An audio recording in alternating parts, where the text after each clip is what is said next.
Hello, everyone. If you enjoy my channel, please support me with one like, one subscribe, and one share. The American dream that wasn't mine.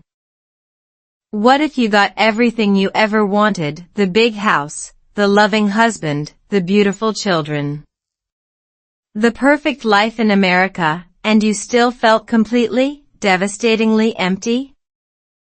What if the dream that kept you going through every struggle finally became real, and it didn't make you happy at all? That was me, standing at the window of my Chicago apartment on a cold Tuesday morning. I had arrived in America with so much hope, so much belief that this country would fix everything. And now, 3 years later, I had everything I'd ever wanted. A beautiful apartment. A husband who loved me. 2 healthy children. A green card. By every external measure, I was winning. But inside, I was screaming. And nobody could hear me because I'd gotten so good at smiling. So good at saying I'm fine that I almost believed it myself. Here's the thing about chasing happiness. Nobody tells you that the chase itself can destroy you.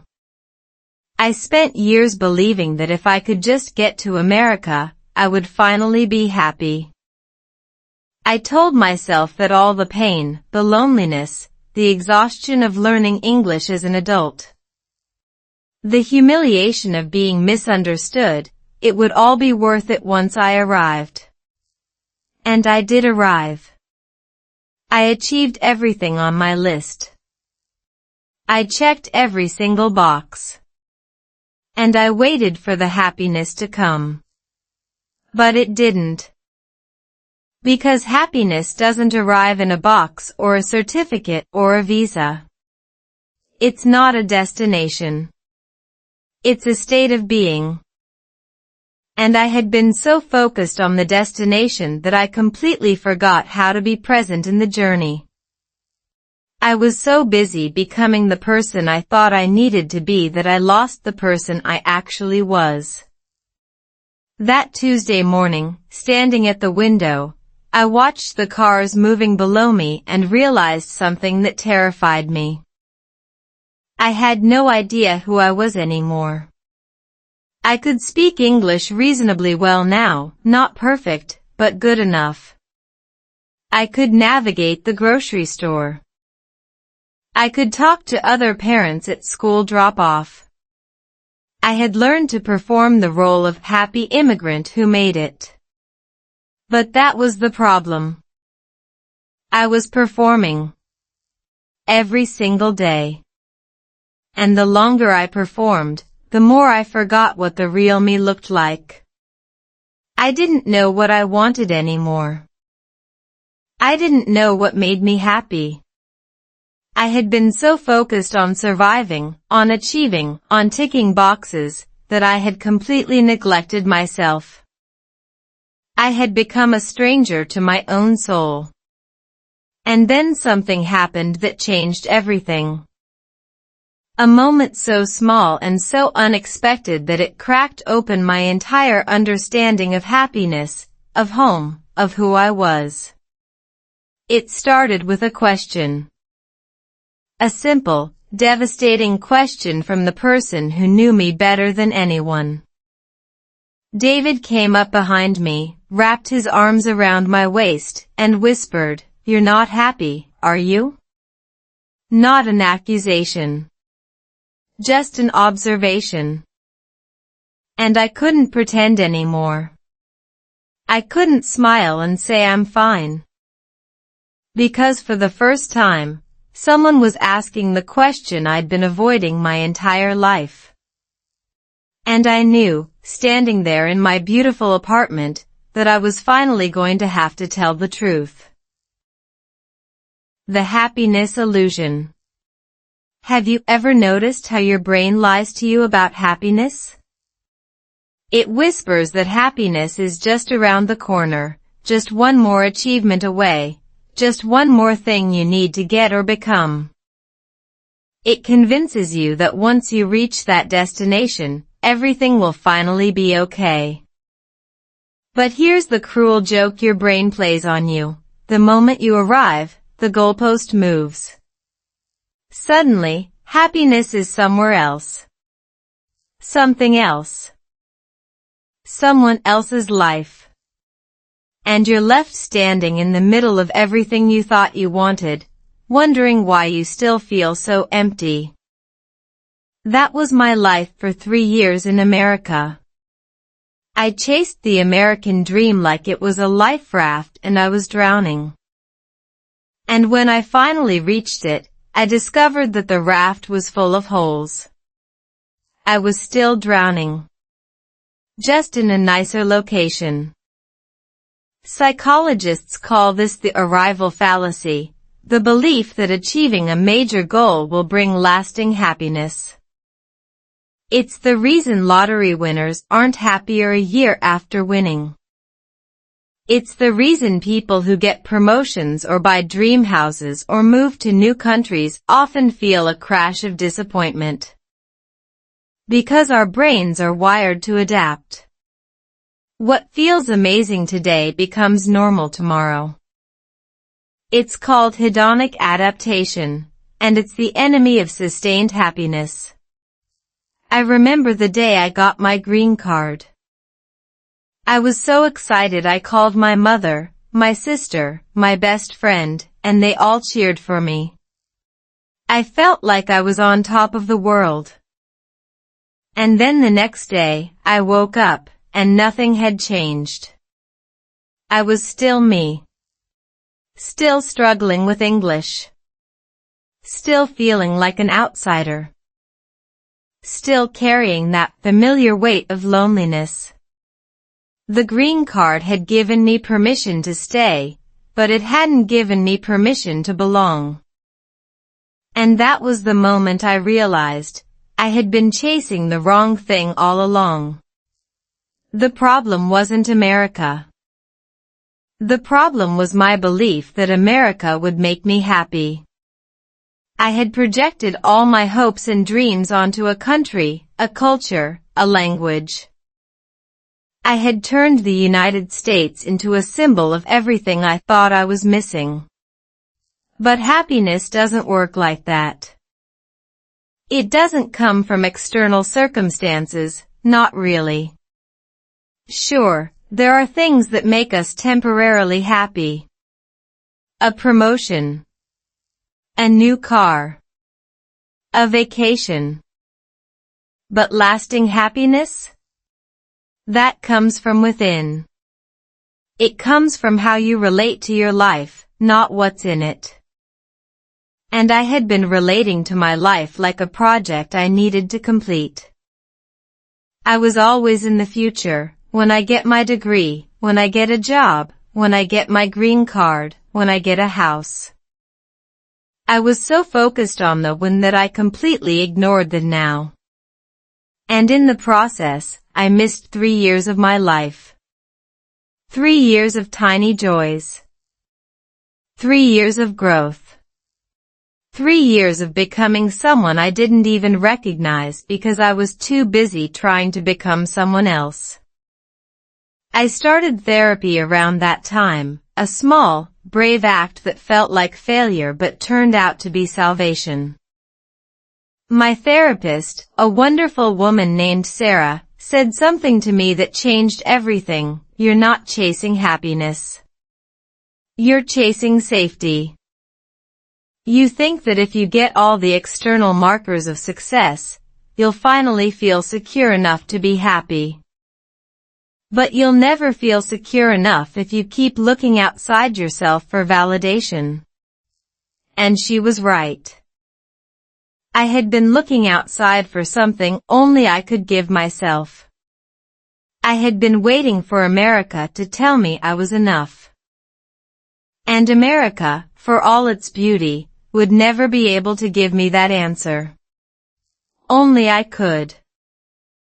And I was about to discover that the hardest part of the journey wasn't learning English or navigating a new country.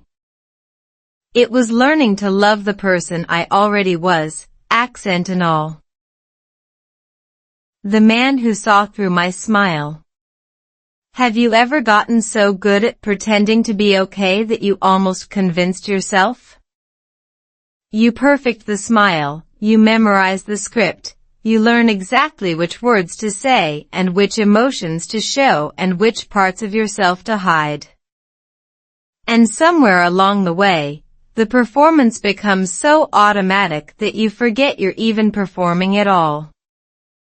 That was my superpower, my tragic, exhausting, soul-crushing superpower. I could smile through anything. A bad day at work? Smile. A humiliating moment when I couldn't find the right word? Smile. A dinner party where I understood nothing and felt completely invisible? Smile. I had become a master of the fake smile. And David, my husband, the man who had promised to love me forever, had no idea. Or so I thought.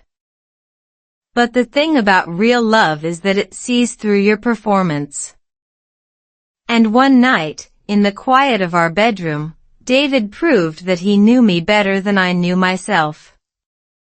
We were getting ready for bed, the usual routine, brushing teeth, checking phones. The comfortable silence of a long marriage, when David looked at me with an expression I'd never seen before. Not anger. Not frustration. Something more unsettling, concern. Deep, genuine concern. You know, he said, his voice gentle, I've been married to you for 4 years, and I've never seen you cry. Not once. Not even when you're sad. Not even when you're angry. Not even when you should be crying. I laughed, a reflexive, defensive laugh, and said something dismissive like I'm just not a crier. But David didn't let it go. He sat down on the edge of the bed, took my hands, and said the words that cracked me open, I don't think that's true. I think you've just gotten really, really good at not letting me see you. And in that moment, something inside me broke. Not violently, not dramatically, but quietly. Like a crack in a dam that had been holding back an ocean of tears for years. I had been hiding from David without even realizing it.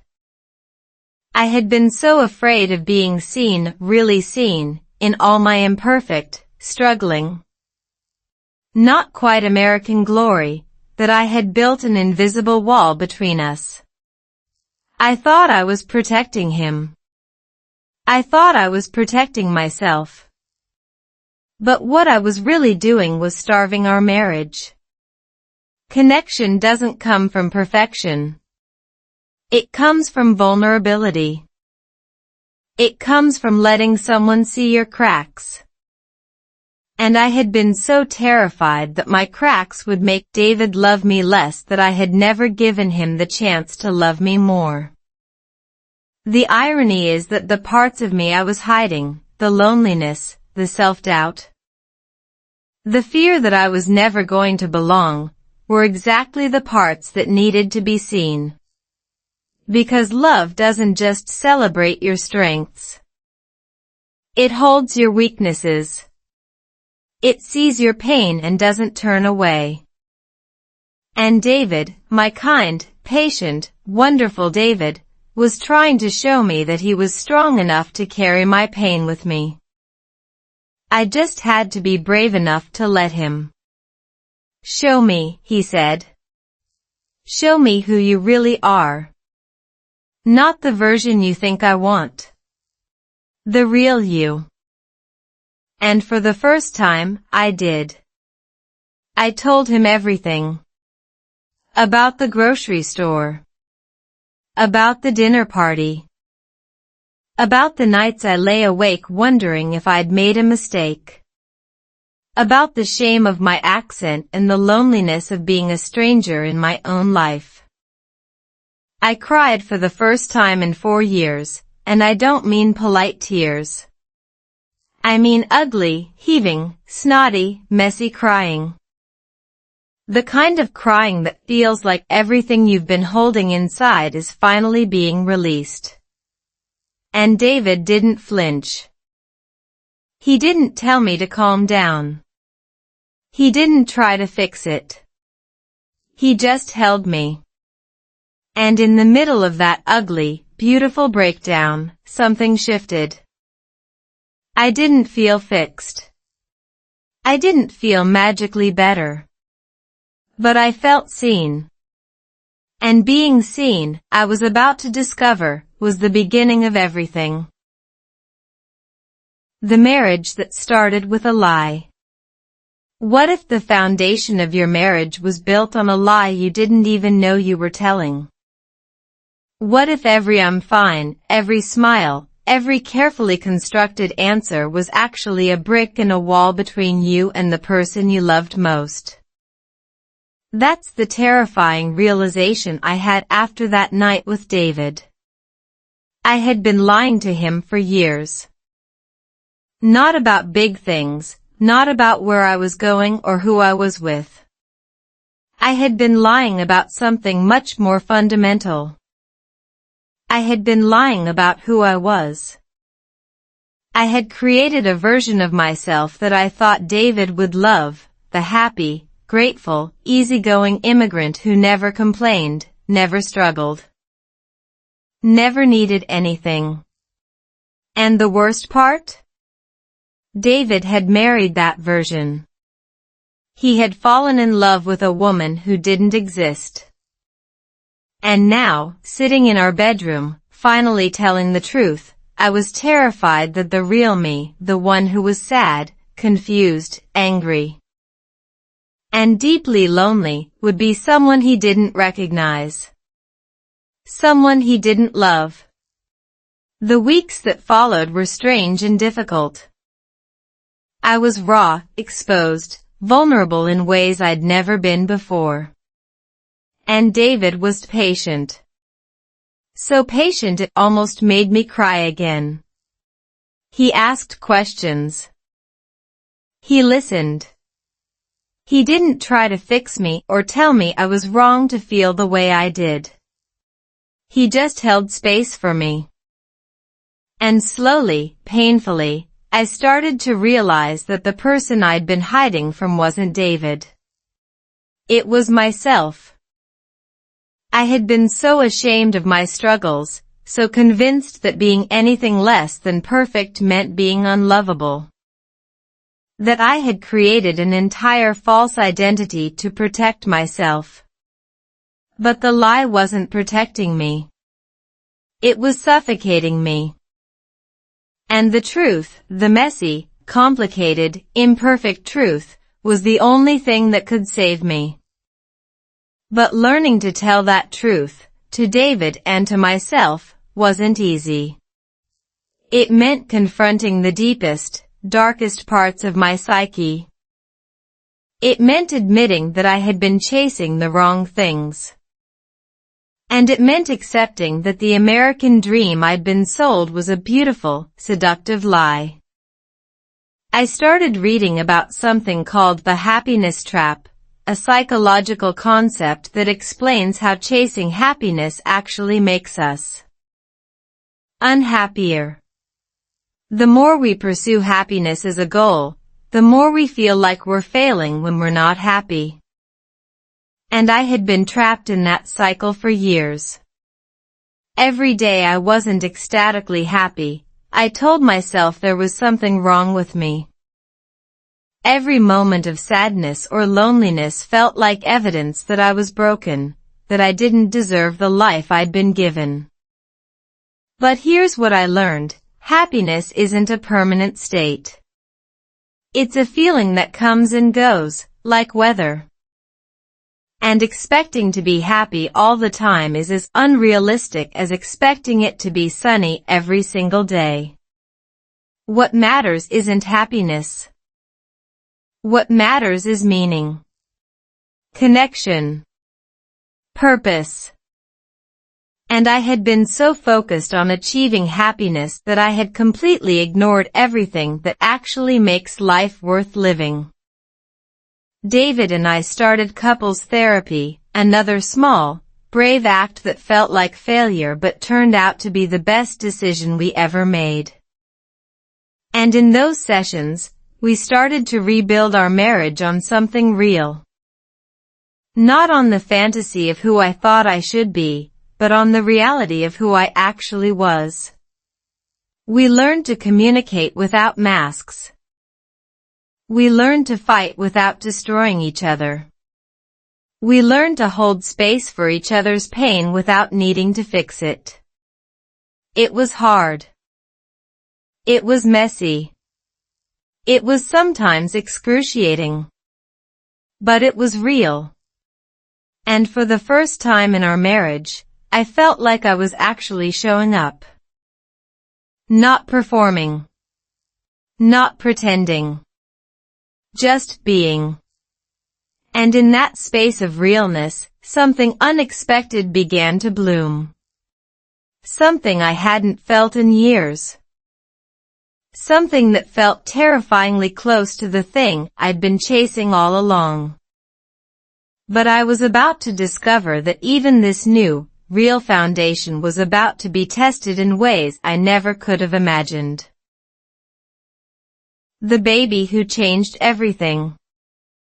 What if the moment you've been waiting for your whole life, the moment that's supposed to complete you, heal you, make you whole, actually makes everything worse? What if the baby you dreamed of, the child you thought would fill the emptiness inside you, arrives and instead of filling the void, it expands it? That was my experience when my daughter Lily was born. I had convinced myself that motherhood would be the answer.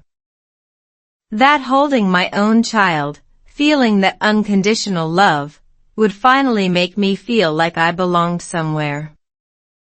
That I would finally understand what everyone was talking about when they said having a baby changes everything. And it did change everything. Just not in the way I expected. I loved Lily from the moment I saw her, that fierce, primal, overwhelming love that consumes you the instant your child takes their first breath. But alongside that love came something I wasn't prepared for. A darkness so deep and so terrifying that I didn't even have words for it in any language.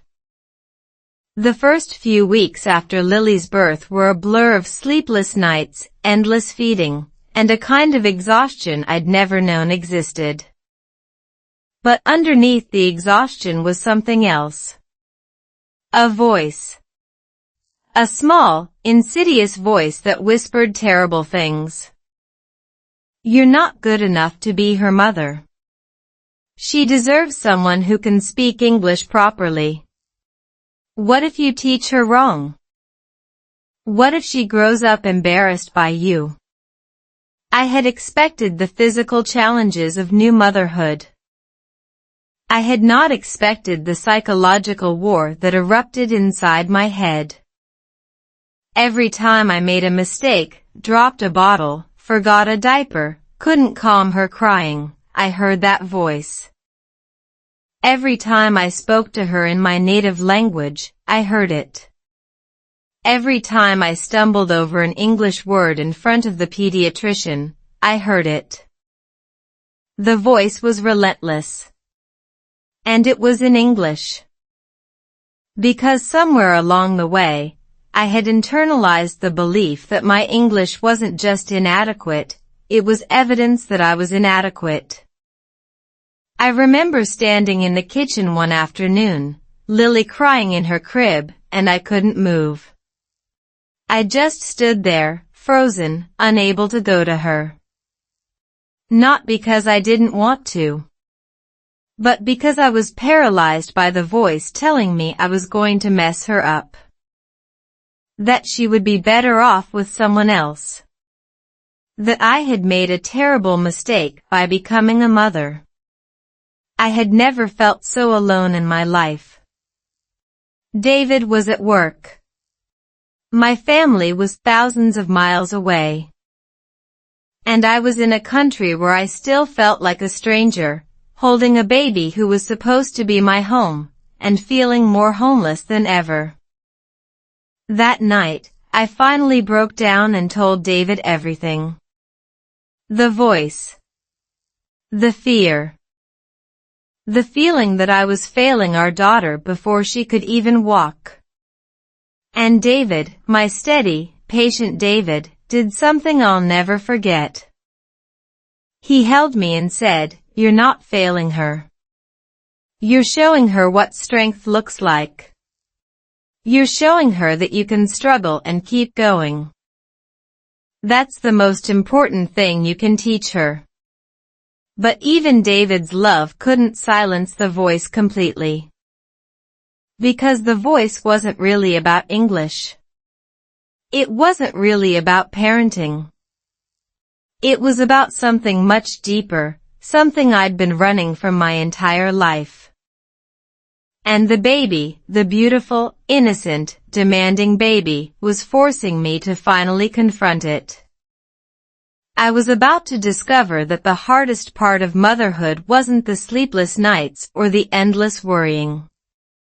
It was the mirror. Because when you hold a child, you see yourself in a way you've never seen yourself before. And sometimes, what you see is exactly what you've been avoiding your whole life. I was about to face the thing I'd been running from since I arrived in America. And it wasn't going to be easy. The diagnosis that broke the mask. What if the thing you feared most wasn't a catastrophe, but a mirror? What if the diagnosis you dreaded wasn't about your child at all, but about you, about every insecurity, every doubt? Every shameful thought you'd ever had, finally crystallized into a single, terrifying word? That's what happened when Ethan was 2.5 and still wasn't speaking. I had convinced myself it was fine. He was just a late talker. Boys develop slower. He'd catch up. But somewhere, deep down, I knew. I knew that the reason he wasn't speaking was my fault. Because I had confused him with 2 languages. Because my English wasn't good enough to teach him properly. Because I was the problem. And when the pediatrician finally said the words speech delay, I heard something else entirely. I heard, "You failed. You're not enough.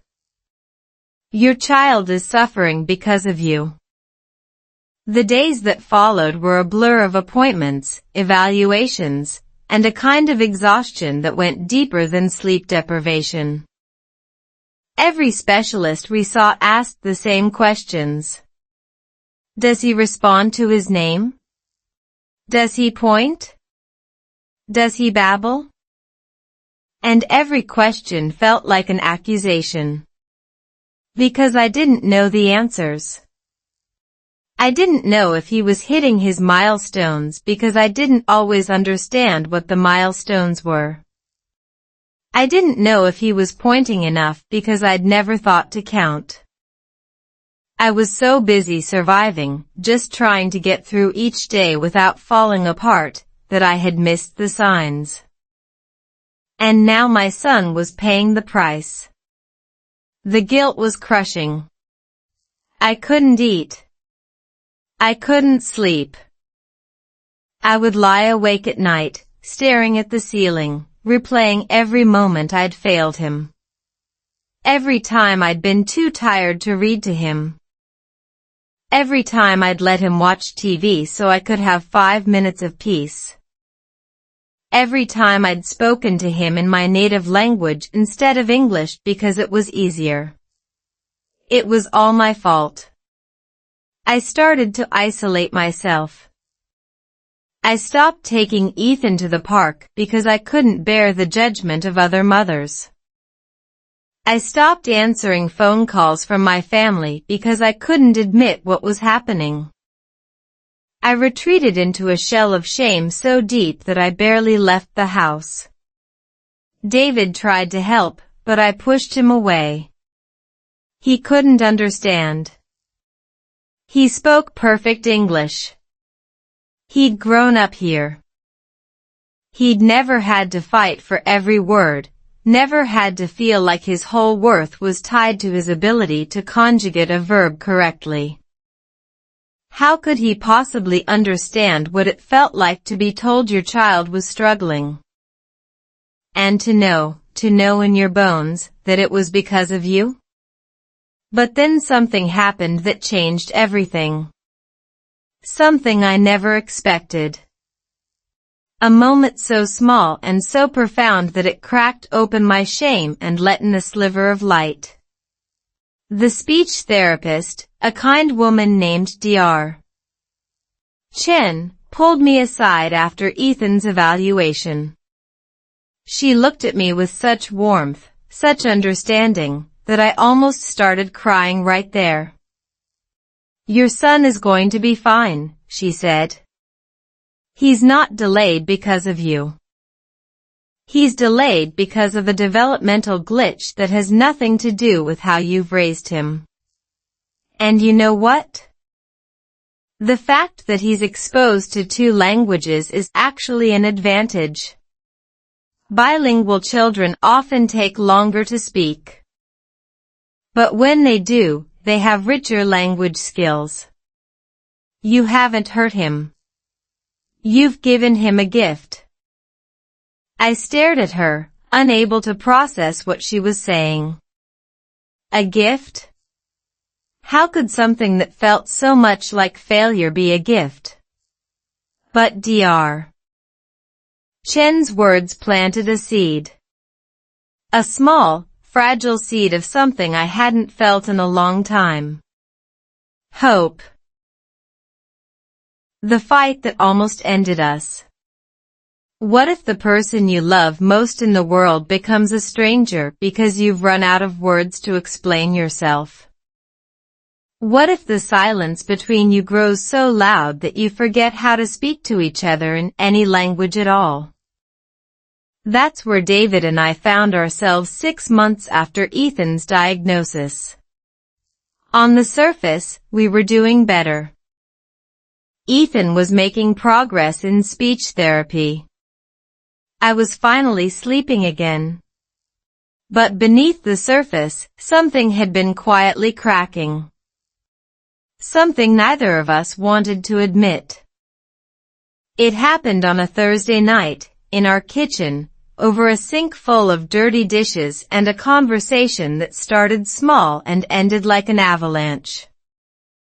"You're not listening to me," David said, his voice tired.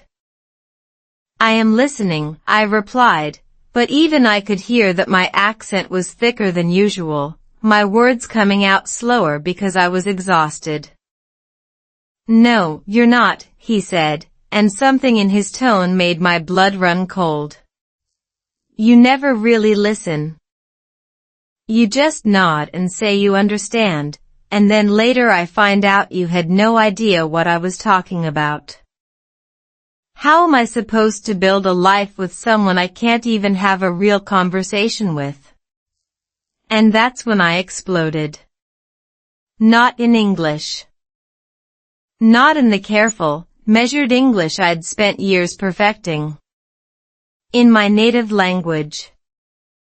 In the language I'd been taught to hide, to push down, to save for phone calls with my mother and dreams I didn't want to translate. "You have no idea what it's like," I screamed, the words pouring out of me like water from a broken dam. "You have no idea what it's like to work 10 times harder than everyone else just to sound half as smart. You have no idea what it's like to be the smartest person in the room in one language and the dumbest in another.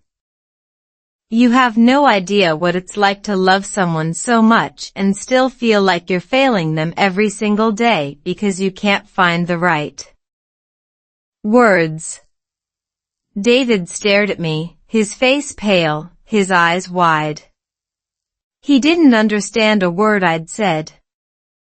And that, somehow, made everything worse. Because in that moment, I realized that the person I'd married couldn't even hear me when I was most honest.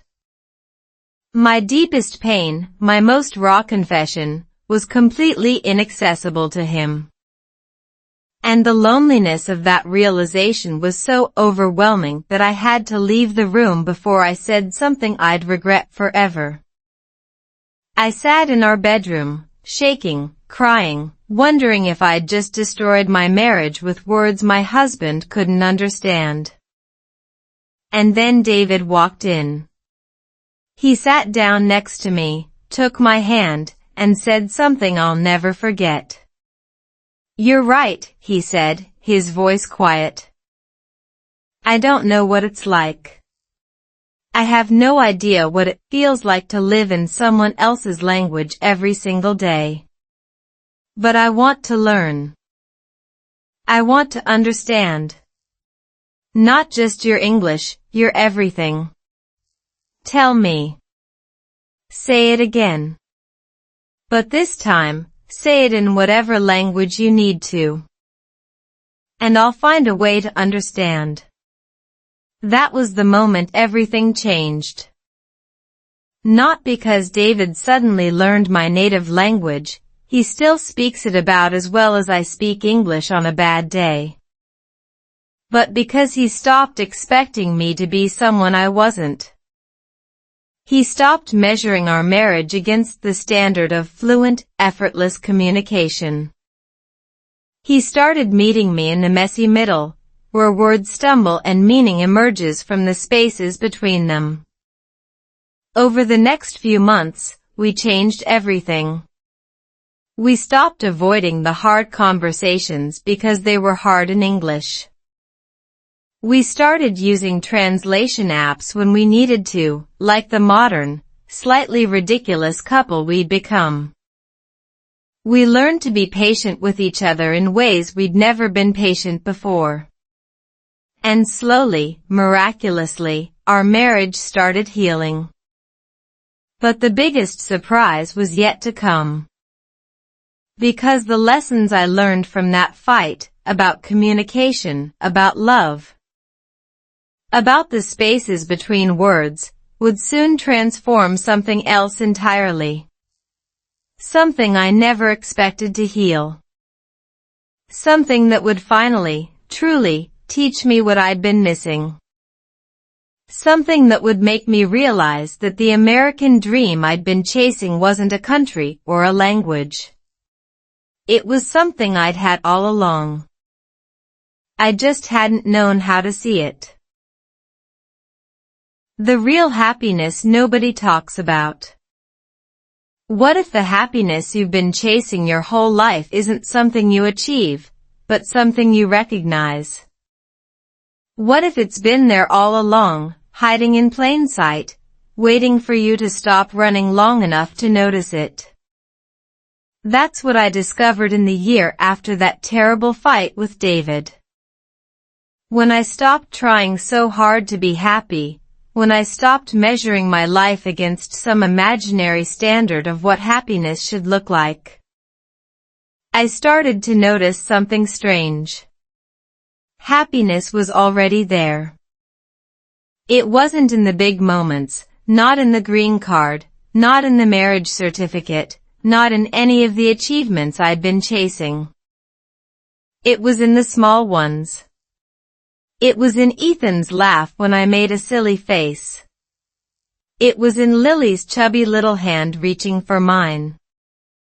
It was in the quiet moments with David, sitting on the couch, not saying anything, just being together.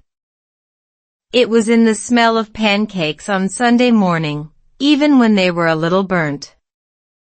It was in the sound of my mother's voice on the phone, even when I could barely hear her through the static. It was in all the ordinary, unremarkable moments I'd been ignoring because I was too busy chasing something bigger.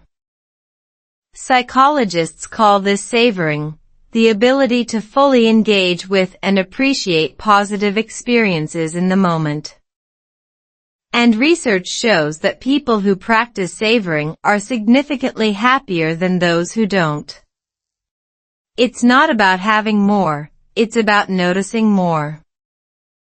It's about paying attention to the good things that are already there instead of constantly looking for the next thing that might make you happy. I had been so focused on the future, on what I didn't have, on who I wasn't yet, that I had completely missed the present. And the present, I was starting to realize, was actually pretty wonderful. Not perfect. Not without struggle. But real. And in its realness, beautiful. I started keeping a gratitude journal, something I'd always thought was cheesy and performative. But I did it anyway, just to see what would happen. Every night, I wrote down 3 things that went well that day. They weren't big things. They were tiny things. Ethan said a new word. Lily smiled at me. David made coffee without being asked. And over time, something shifted in my brain. I started to notice more good things. Because I'd trained myself to look for them. The science behind this is fascinating. Our brains are wired with something called a negativity bias. We're naturally more attuned to threats and problems than to positives. It's an evolutionary survival mechanism. Our ancestors needed to notice the tiger in the bushes more than they needed to notice the beautiful sunset. But in modern life, this bias makes us miserable. It makes us focus on what's wrong instead of what's right. It makes us overlook the millions of small blessings in our lives and obsess over the few things that aren't perfect. The antidote to this bias is intentional gratitude. When you actively look for things to be grateful for, you're rewiring your brain to notice the positives. It's not about ignoring problems. It's about creating a more balanced perspective. And for me, that balance was exactly what I needed. I started to see that my life, which I'd been viewing as a series of failures and disappointments, was actually full of joy. I just hadn't been looking. I started to change in ways I hadn't expected. I stopped apologizing for my accent. I stopped feeling ashamed of my mistakes. I started to see my struggle with English not as evidence of inadequacy, but as evidence of courage. I had learned a new language as an adult. I had built a life in a country that wasn't my own. I had survived things that would have broken a less determined person. And instead of being proud of myself, I'd been beating myself up. What a waste of energy. What a waste of joy. I was about to realize that the happiness I'd been chasing wasn't something I needed to find. It was something I needed to allow.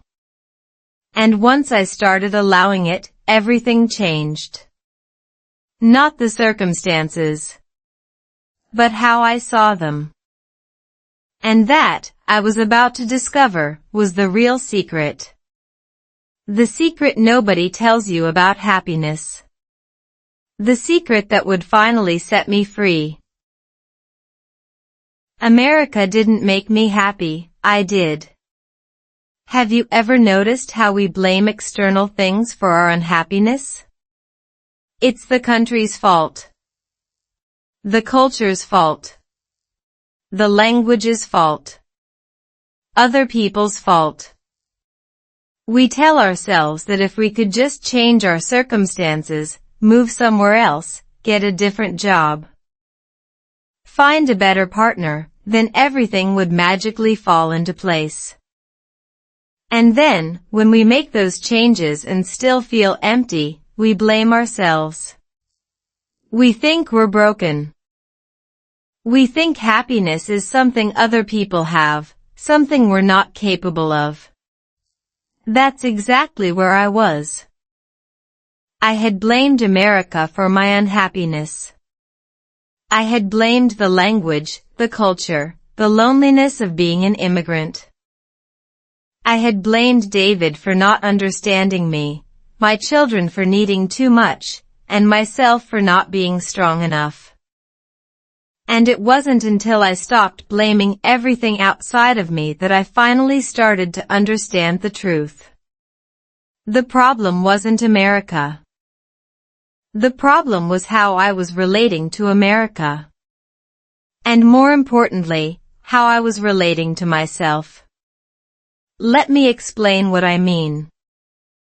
I had come to America with a fantasy. I had imagined that this country would somehow transform me, that simply being here would make me into the person I wanted to be. But that's not how transformation works. A country can't change you. Only you can change you. America gave me opportunities, a chance to build a new life, to learn a new language, to create a family. But it couldn't give me self-worth. It couldn't give me self-acceptance. It couldn't give me the ability to be happy with who I already was. That had to come from me. And I had been so focused on what America could give me that I had completely ignored what I needed to give myself. I started doing something I'd never done before. I started taking responsibility for my own happiness. Not in a pull yourself up by your bootstraps way. Not in a just be positive way. In a real, practical, everyday way. I started paying attention to what actually made me feel good. Not what I thought should make me feel good. What actually, genuinely, deep down made me feel alive. I discovered that I loved cooking. Not fancy cooking, simple cooking. The kind where you chop vegetables slowly and smell garlic and don't think about anything except the rhythm of the knife. I loved walking in the park near our apartment, not as exercise but as a way to just be present. I loved sitting in the cafe where I used to meet Margaret, even if she wasn't there anymore, just watching people and feeling connected to the world. I loved singing to my children in my native language, even though I used to be ashamed of it. I started to realize that happiness isn't a destination. It's a practice. It's the small, everyday choices you make to connect with yourself, with others, with the world around you.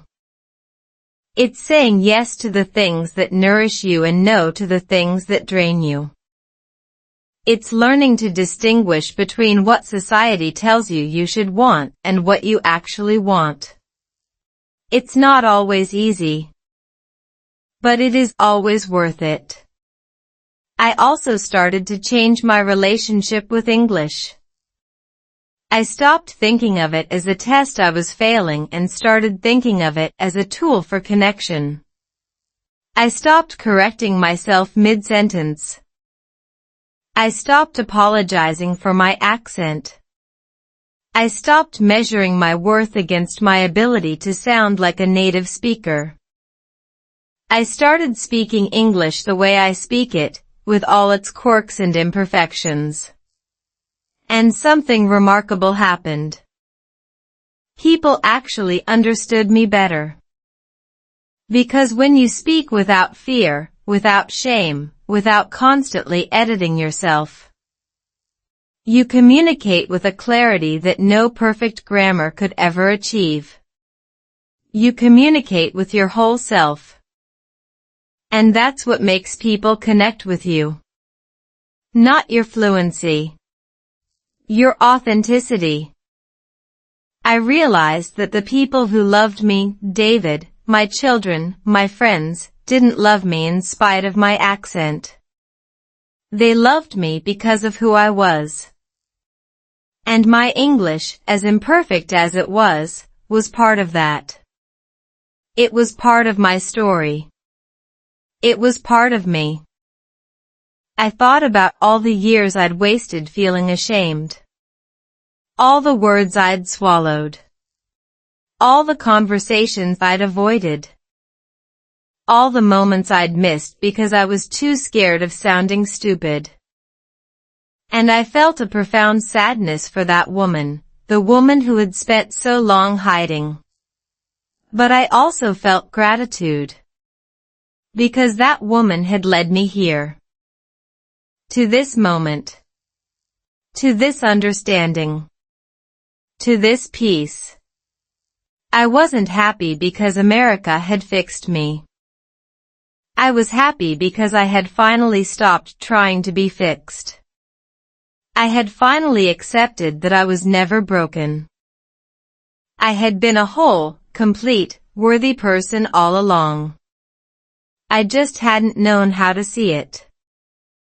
And now, standing in my kitchen, surrounded by the beautiful chaos of my family, I understood something I'd been searching for my entire life. The happiness I'd been chasing had never been out there. It had always been inside me. I just needed to stop running long enough to find it. The truth no one told you, but I will. What if the final lesson isn't about America at all? What if everything I've shared, the loneliness, the marriage struggles, the speech therapy, the fight that almost broke us, was never really about this country? It was about something deeper. Something I'm only now beginning to understand. It was about the story we tell ourselves about who we're supposed to be. And the moment we let go of that story, the moment we stop trying to become someone else and start embracing who we already are, everything changes. I know you're here because you're learning English. Maybe you're struggling. Maybe you're exhausted. Maybe you've been trying for years and still feel like you're not good enough. Maybe you've cried in a bathroom or a parking lot or a grocery store aisle because the words just wouldn't come. I know that feeling. I lived that feeling. For years, I believed that my imperfect English was a wall between me and the life I wanted. But I was wrong. The wall wasn't my English. The wall was my belief that I needed to be someone else to belong. Here's the truth I wish someone had told me when I was standing at that window, staring out at Chicago, wondering if I'd made the biggest mistake of my life. You are not your accent. You are not your grammar mistakes. You are not the words you can't remember or the sentences that come out wrong. You are the person behind all of that. The person with dreams and fears and a history and a future and a heart that beats in a language no textbook can teach. And that person is already enough. Right now. In this moment. Without one more vocabulary word. Without one more grammar lesson. Without one more hour of practice. You are enough. I think about all the people who helped me along the way. Margaret, my silver-haired angel in the frozen food aisle. Dr. Chen, who told me my bilingual son wasn't broken. Sarah, my therapist, who helped me see myself clearly.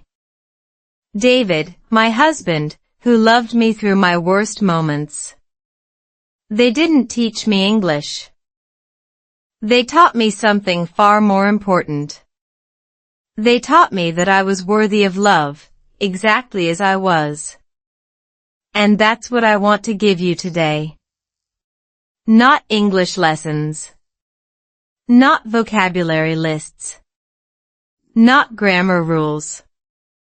I want to give you permission.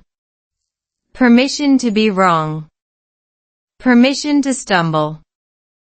Permission to speak your imperfect, beautiful, authentic English without apology. Because that's where connection happens. Not in perfection. In honesty. Not in fluency. In courage. Not in sounding like everyone else. In sounding like you. And here's something else I've learned. The people who matter, the people who will love you, support you, build a life with you, they won't care about your accent.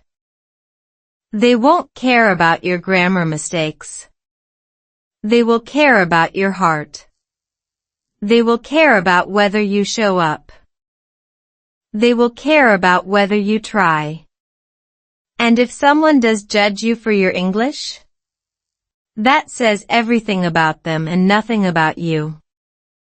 You are not here to be judged. You are here to live. To love. To grow.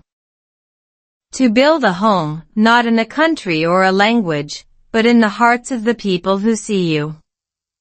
And I promise you, there are people who will see you. There are people who will love your accent because it's part of your story. There are people who will appreciate your efforts because they know how hard it is. There are people who will meet you in the messy middle of imperfect communication and build something beautiful there. So here's my final question for you. Not did America make me happy? You've heard enough about that. Here's the real question. What if happiness is not a place you find, but a person you become? What if every struggle, every tear, every moment of doubt is shaping you into someone who knows how to love, truly love, in any language? What if the journey you're on right now, as hard as it is exactly what you need to become the person you're meant to be? I don't have perfect English. I never will. And I'm finally, truly, completely okay with that. Because I have something better. I have a family that loves me in 2 languages. I have a life that doesn't need to sound perfect to feel perfect. And I have a story, my story, that I can finally tell without shame. America didn't make me happy. I made me happy. And if I can do it, so can you.